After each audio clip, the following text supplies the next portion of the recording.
Good evening sir. Good evening ಮಕ್ಕಳ. ಎಲ್ಲ ಎಲ್ಲೋಗ್ಬಿಟ್ರು? ನೀವು ಬರೀ 4 ಜನ ಇದ್ದೀರಲ್ಲ, ಎಲ್ಲ ಹುಡುಗರು ಮಿಕ್ಕಿದವರೆಲ್ಲ ಎಲ್ಲೋದ್ರು? ಅವರೆಲ್ಲ ಬೇಗ ಹೋಗ್ಬಿಟ್ರು ಸರ್. ಊರಲ್ಲಿ ನಾಟಕ ಆಡೋರು ಬಂದಿದಾರಂತೆ, ಅದಕ್ಕೆ ಅವ್ರನ್ನ ನೋಡೋಕ್ಕೆ ಅಂತ ಓಡೋಗ್ಬಿಟ್ರು ಸರ್ ಎಲ್ರು. ಹೌದಾ? ಅವರೆಲ್ಲ ಹೋದ್ರು, ನೀವೆಲ್ಲ ಯಾಕ್ರೋ ಇಲ್ಲೇ ಇದ್ದೀರಾ? ಹೋಗ್ದೆ ಇನ್ನೂ? ನಾವು ನಿಮ್ಗೆ ಹೇಳ್ಬಿಟ್ಟು ಹೋಗೋಣ ಅಂತ ಇಲ್ಲೇ ಕಾಯ್ತಾ ಇದ್ವಿ ಸರ್. ಓ ಹಾಗೇನಾ? ಓ ನೀವು ಒಳ್ಳೆ ಮಕ್ಕಳು, ನೀವು ವೆರಿ ಗುಡ್ ಮಕ್ಕಳು ನೀವು. ಹೌದು ಸರ್.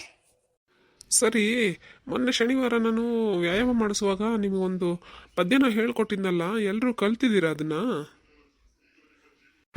ಹಾಂ ಸರ್, ಸ್ವಲ್ಪ ಸ್ವಲ್ಪ ಪ್ರಾಕ್ಟೀಸ್ ಮಾಡ್ತಾ ಇದ್ದೀವಿ.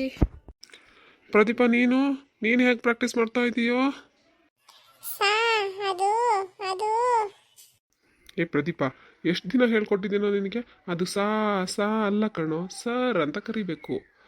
ಎಷ್ಟು ದಿನ ಹೇಳ್ಕೊಡೋದು ನಿನಗೆ? ಸಾ ಸಾ ಅಂದು ಅಂದು ನನ್ನ ಸಾರ್ ಮಾಡಿಬಿಡ್ತೀಯ ನೀನು. ರವಿ, ನೀನು ಹೇಳೋ, ಹೇಗೆ ಪ್ರಾಕ್ಟೀಸ್ ಮಾಡಿದ್ದೀಯ ಅಂತ ಸ್ವಲ್ಪ ಹೇಳ ನೋಡೋಣ. ಡೈಲಾಗ್ ಹೇಗೆ ಹೇಳ್ತೀಯ ನೀನು? ಆ ಪದ್ಯನ ಹೇಗೆ ಹೇಳ್ತೀಯ ನೋಡ್ತೀನಿ ನಾನು. ಆಯ್ತು ಸರ್, ನನಗೆ ಎಷ್ಟು ಗೊತ್ತು ಅಷ್ಟು ಹೇಳ್ತೀನಿ. ಆಯಿತು, ಹೇಳೋ, ಎಷ್ಟು ಗೊತ್ತು ನಿಂಗೆ? ಒದ್ದಿಕೆರೆ ಮುದುಕ ಬೆಂಗಳೂರಿಗೋದನು, ಒದ್ದಿಕೆರೆ ಮುದುಕ ಬೆಂಗಳೂರಿಗೋದನು, ಒದ್ದಿಕೆರೆ ಮುದುಕ ಬೆಂಗಳೂರಿಗೋದನು. ಏ ರವಿ, ಏನೋ ಹೇಳಿದ್ದೆ ಹೇಳ್ತೀಯಾ? ಬರೇ ಮುದುಕ ಬೆಂಗಳೂರಿಗೆ ಹೋದನು ಅಂತ ಹೇಳ್ತಾನೆ ಇದೆಯಾ? ಮುಂದಕ್ಕೆ ಹೇಳೋ. ಸರ್ ಅದು ಮರ್ತೋಗ್ಬಿಟ್ಟಿದೆ ಸರ್. ಪಿಂಕಿ, ನೀನು ಹೇಳೋ ನೋಡೋಣ, ನೀನೆಷ್ಟು ಪ್ರಾಕ್ಟೀಸ್ ಮಾಡಿದೀಯ ಅಂತ. ಓಕೆ ಸರ್, ನಾನು ಹೇಳ್ತೀನಿ ಸರ್. ಒದ್ದಿಕೆರೆ ಮುದುಕ ಬೆಂಗಳೂರಿಗೋದನು, ಮುದುಕನ ಹೆಂಡತಿ ಬೆಂಗಳೂರಿಗೋದಳು. ಒದ್ದಿಕೆರೆ ಮುದುಕ ಬೆಂಗಳೂರಿಗೋದನು, ಮುದುಕನ ಹೆಂಡತಿ ಬೆಂಗಳೂರಿಗೋದಳು.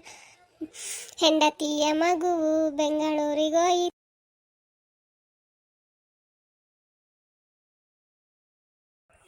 ಹೆಂಡತಿಯ ಮಗುವು ಬೆಂಗಳೂರಿಗೋಯಿತು, ಮಗುವಿನ ನಾಯಿ ಬೆಂಗಳೂರಿಗೋಯಿತು, ನಾಯಿಯ ಬಾಲ ಬೆಂಗಳೂರಿಗೋಯಿತು. ವೆರಿ ಗುಡ್ ಪಿಂಕಿ, ಪರವಾಗಿಲ್ಲ. ಇದನ್ನು ಇನ್ನೂ ತುಂಬ ಚೆನ್ನಾಗಿ ಪ್ರಾಕ್ಟೀಸ್ ಮಾಡಬೇಕು ನೀನು. ಪಿಂಕಿ, ನನಗೆ ಅಷ್ಟು ಬರಲ್ಲ ಕಣೆ, ನನಗೂ ಸ್ವಲ್ಪ ಹೇಳ್ಕೊಡೆ. ಆಯ್ತು ರಿಂಕಿ, ನಾನು ನಿನ್ನ ಜೊತೆನೇ ಇರ್ತೀನಲ್ವಾ, ನಾನು ನಿನಗೆ ಹೇಳ್ಕೊಡ್ತೀನಿ ಬಿಡು. ಪ್ರದೀಪ, ನೀನು ಎಲ್ಲಿವರೆಗೂ ಕಲ್ತಿದ್ಯೋ? ನೀನು ಬರೀ ತರಲೆ, ನೀನು ಬರೀ ಮಾತಾಡೋದೇ ಆಯಿತು. ನೀನೆಲ್ಲಿ ಕಲಿತೀಯಾ? ನೋಡು, ಪಿಂಕಿ ಹತ್ರ ಚೆನ್ನಾಗಿ ಪ್ರಾಕ್ಟೀಸ್ ಮಾಡ್ಕೊಂಡು ಬಾ ಮಂಡೆ. ಆಯ್ತು ಸರ್, ನಾನು ಕಲ್ತ್ಕೋತೀನಿ ಪಿಂಕಿ ಹತ್ರ, ಮಂಡೆ ಹೇಳ್ತೀನಿ ಸರ್. ಕಲ್ತ್ಕೊಂಬರ್ಬೇಕು, ಇಲ್ಲ ಅಂದರೆ ಗೊತ್ತಲ್ವಾ, ಪರಂಗಿ ಪಟ್ಟೆ ಬಗ್ಗಿಸ್ಬಿಡ್ತೀನಿ ಎಲ್ಲರನ್ನೂ. ಆಯ್ತು ಸರ್, ಕಲ್ತ್ಕೊಂಡು ಬರ್ತೀನಿ ಸರ್. ಆಯಿತು ಮಕ್ಕಳ, ಇವತ್ತು ಅವಳು ಪಿಂಕಿ ಹತ್ರ ಅಷ್ಟೇ ಹೇಳ್ತಿದ್ದೀನಿ. ನಾಳೆ ನೀವೆಲ್ಲರೂ ಜೊತೆಯಾಗಿ ಹೇಳಬೇಕು, ಅದನ್ನು ಪದ್ಯನ ಕಲ್ತ್ಕೊಬರ್ಬೇಕು. ಆಯಿತಾ? ಮಂಡೆ ಕಲ್ತ್ಕೊಂಬಂದಿಲ್ಲ ಅಂದರೆ ಎಲ್ಲರಿಗೂ ಗೊತ್ತಲ್ಲ ನಾನು ಏನು ಮಾಡ್ತೀನಿ ಅಂತ. ಓಕೆ ಸರ್, ನಾವೆಲ್ಲರೂ ಕಲ್ತ್ಕೊಂಡು ಬಂದು ಹೇಳ್ತೀವಿ ಸರ್. ಆಯಿತು ಮಕ್ಕಳ, ಈಗ ಅವರೆಲ್ಲ ಹೋಗಾಯ್ತಲ್ವಾ? ನೀವು ಹೋಗಿ, ಕ್ಲಾಸ್ ಮುಗೀತಾ ಬಂತಲ್ವಾ? ಸರಿ ಆಯಿತು, ಹೋಗ್ಬಿಟ್ಟು ನೀವು ನಾಟಕ ನೋಡಿ ಚೆನ್ನಾಗಿ ಕಲ್ತ್ಕೊಂಡು ಪದ್ಯನ ಬಂದು ಸೋಮವಾರ ಹೇಳಬೇಕು ನೀವು. ಓಕೆ ಸರ್, ನಾನಂತೂ ತುಂಬ ಚೆನ್ನಾಗಿ ಕಲ್ತ್ಕೊಂಡು ಬರ್ತೀನಿ ಸರ್. ಆಯ್ತಾಯ್ತು ಮಕ್ಕಳ, ಟೈಮ್ ಆಯಿತು, ಹೊರಡಿ. ನಿಮ್ಮ ಅಪ್ಪ ಅಮ್ಮ ಎಲ್ಲ ಕಾಯ್ತಾ ಇರ್ತಾರೆ ಮನೆ ಹತ್ರ, ನನ್ನ ಮಕ್ಳು ಇನ್ನೂ ಬಂದಿಲ್ಲ ಅಂತ. ಆಮೇಲೆ ಲೇಟಾಗಿ ಕಳಿಸಿದ್ರೆ ನಮ್ಮನ್ನು ಬೈತಾರೆ ಸುಮ್ಮನೆ. ಅಲ್ಲಿ ಇಲ್ಲಿ ಸುತ್ತಕ್ಕೆ ಹೋಗಬೇಡಿ, ಸೀದಾ ಮನೆಗೆ ಹೋಗಿ, ಆಯಿತಾ? ಆಯಿತು ಸರ್, ಹೋಗ್ತೀವಿ ಸರ್.